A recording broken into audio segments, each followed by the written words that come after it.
পাবনার ঈশ্বরদীতে দাদিকে কুপিয়ে হত্যার পর নাতনিকে বাড়ি থেকে তুলে নিয়ে ধর্ষণের পর তাকেও হত্যা করেছে দুর্বৃত্তরা। উপজেলার দাসুরিয়া ইউনিয়নের ভবানীপুর গ্রামে এই নৃশংস ঘটনাটি ঘটে। এলাকায় থমথমে অবস্থা বিরাজ করছে। মিলন মাহমুদের ক্যামেরায় পাবনা থেকে সহকর্মী রিজভি জয় জানাচ্ছেন বিস্তারিত।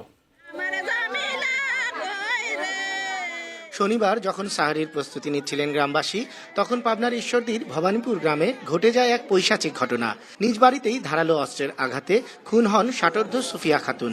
অপহরণের পর নৃশংসভাবে খুন করা হয় তার 15 বছর বয়সী নাতনি জামিলা খাতুনকেও। নোভা এলইডি টিভি, ঝকঝকে ছবি, নিখুঁত শব্দ, 5 বছরের ওয়ারেন্টি। নোভা মানি সঠিক মান, নিশ্চিত সেবা।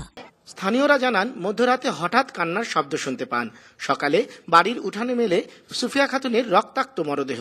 পাশের সরিষা ক্ষেত থেকে কিশোরী জামিলার বিবস্ত্র মরদেহ দেখে পুলিশে খবর দেন গ্রামবাসী। রাত 11টার দিকে বা এরকম আনুমানিক টাইমের দিকে মারামারি শব্দ শুনলাম। ওনারা ওরম বাড়িতে বাইরে হয় সারি আর কিছু পায়নি।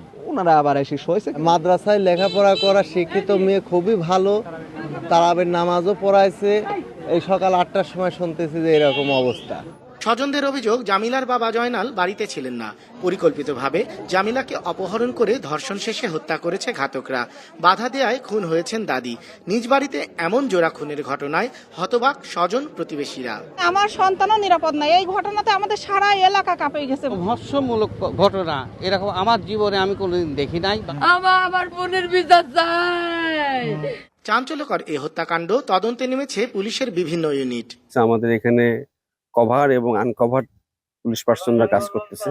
আমরা বিভিন্ন অ্যাসপেক্ট নিয়ে করতে আশা করি যে আমরা এটার সঙ্গে যারা জড়িত তাদেরকে আমরা আইনের হাতে নিয়ে আসবো।